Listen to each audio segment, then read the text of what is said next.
What's going on, everyone? It is Zach, and today, yesterday, by the time I post this, we got some more information on the DLC Mega Dimensions, and we got a new Mega Evolution.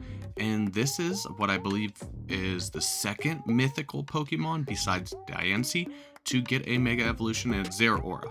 So, one thing I do notice in this trailer, for some reason, all the Pokemon it's encountering are poison type Pokemon.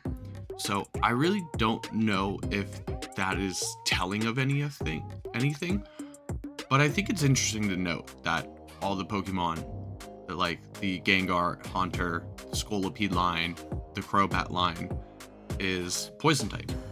And Crobat was not in the game previously before, so Zubat, Golbat, Crobat are coming back. Maybe we'll see something interesting out of that. But Zeraora, it uses Breaking Swipe. Next, we'll see it use, I want to say it's Mega Evolution. And this is what it looks like. Honestly, not that impressive. Because I know what previous Mega Evolutions like Dragonite and Victory Bell and Hawlucha, I kind of really appreciated the fact that they kind of just expanded that Pokemon even further with its Mega Evolution and really didn't like change it up. It just kind of played on what we liked about the Pokemon before. But with Zeraora here, they really didn't change much. I mean, it still looks cool. I'm gonna love to see what the shiny looks like. I'm gonna be really bummed if the shiny is just like the yellow becomes white, because if you played Sword and Shield, you got the shiny Zeraora through Pokemon Home and through beating the raid a million times, or the Max Den it was called then. But yeah, this just, to me, this doesn't look like they changed enough. They're like, oh, we're gonna make its fur darker. We're gonna expand the black, and that's about it. And we're gonna change its little tail on the back to 2.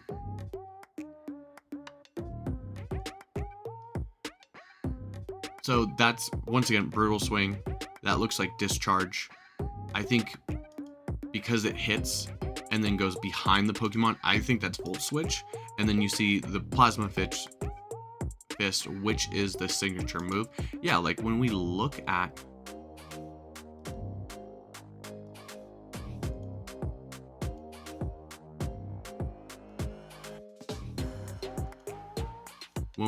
the Mega versus it returning, it's like I stood up straight again. And now my hair is like, my horn is back to a floppy hair. It's just not, I don't know. What do you guys think? I don't think it's that good. We did also find out that we are going to find out more information on the 2nd, so just 8 days before the DLC releases. So I feel like we're not getting a lot of information here, which is good because of the fact that the DLC is just a different version of the map that we've already played on. They don't want to reveal too much because I feel like there's not a lot there. But it is good that we are getting something information-wise. So here are the Mega Evolutions we have so far, and Hoopa, of course. We got the Mega Raichus, which I feel like they changed a decent amount, and each of them look unique enough, you know. Hopefully their stats, and once they come to Pokemon Champions, the ability really sets them apart. We have Mega Chimecho and Mega Baxcalibur, which I honestly think Chimecho still kind of looks like a shield, and it's a support, so it's kind of a protector, and Baxcalibur is literally a giant sword.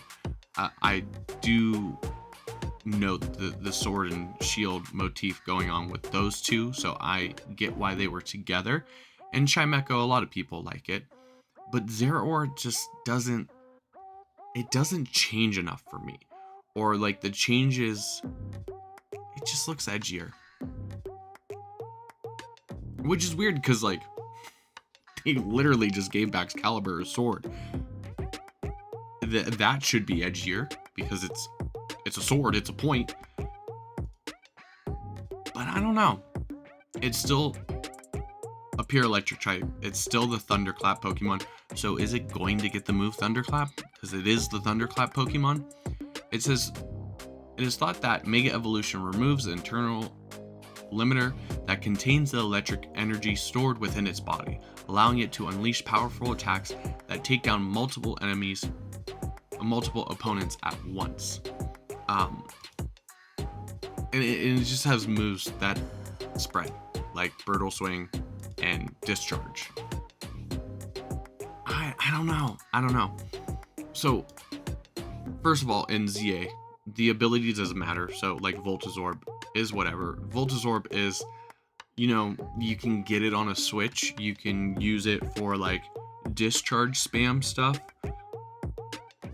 But it's not that good of an ability on an electric type Pokemon because unless you're switching into electric type move, no one's gonna really target it with an electric type move unless that's all you got. But when we look at the stats, we see that it is just a bit of a mixed attacker. Seeing it in the trailer using the physical and special moves like Discharge and Plasma Fist, Brittle Swing and Plasma Fist is both physical moves. Volt Switch and Discharge are special moves. They're going to continue to make this Pokemon a mixed attacker. So I would not be surprised if we see like an even split between, honestly, all the stats besides HP. Like, I could see them just adding 20 to each. That being said, like 163 speed would be pretty good.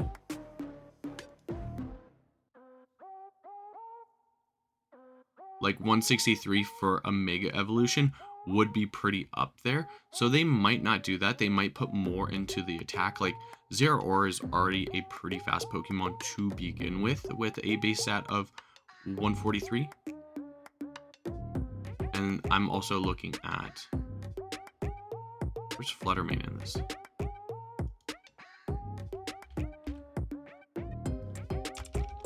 It's because I'm using the national dex so I could see its moves. But it's already pretty fast up there, so even going to that 163, if it did just do 20 in each stat, would still be pretty good.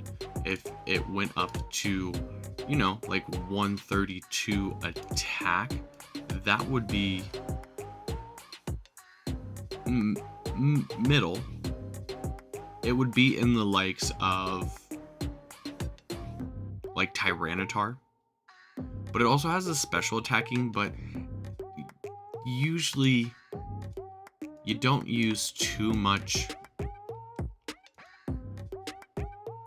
here, and most of its type coverage comes in the physical form. So I really hope that we might see more go into the physical attack than we do the special attack. Maybe it gets a little bit of bulkier. Its bulk isn't bad to begin with. It's just that electric typing with the ground types is kind of tough. And we've seen it in the ZA ranked battles where like Earthquake is everywhere. If your Pokemon can get Earthquake, you're probably tacking Earthquake onto it. But at the same time, like electric type attacks are pretty good, especially on the physical side. I feel like we don't have too many physical electric type attackers. Thunderbolt is really the main move. So seeing the Plasma Fist, and this is exciting to get a Mega because as we've seen with the ZA ranked, they're allowing Mega Diancie. So Zeraora will at least be playable in the ranked battles, so that will be fun to use it for that. And it's fun to see them do stuff with mythicals again. Before, like, the mythicals kind of petered off, you know? So to see them like start doing more with the mythicals again, that's really exciting. I hope we see more out of it. I can't wait to see more of the Mega Evolutions. I can't wait to play the DLC. I hope the story is really good because, like I said, just going back to a newer version of Lumio City, just with a different like skin on it, is kind of a bummer. But you know. But what do you think about Mega Zeraora? What do you think its stats are going to be? Do you think the poison type Pokemon all over the trailer, did that really hint towards anything? I don't know. Let me know in the comments down below. I work, so I didn't get to record this video until later. So it's coming out tomorrow. I hope you still watched it. If you did, we're only four subscribers away from 2K, so make sure you like and subscribe, hype up the video, all that good stuff. Tell me what you think about Mega Zeraora. Like, is it hidden for you, or is it not? Because right now it's not really hidden for me. But let me know what you think in the comments down below. Till next time, I'm Zach, and we'll see everyone later.